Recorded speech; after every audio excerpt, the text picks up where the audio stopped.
Senhor, guarda-me de trazer condenação sobre minha vida por causa do que digo. Não quero atrair julgamento sobre mim mesmo por causa de palavras insensatas ou descuidadas. Ajude-me a dizer palavras que trazem salvação, amor e alegria aos outros. Ensine-me a dizer coisas positivas acerca de mim mesmo e de minha vida. Ajude-me a nunca pronunciar palavras que não glorificam o Senhor ou que entristeçam teu espírito.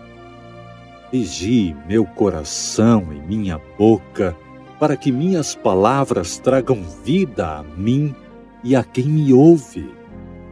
Toma conta de tudo, Pai, por favor, em nome de Jesus. Amém.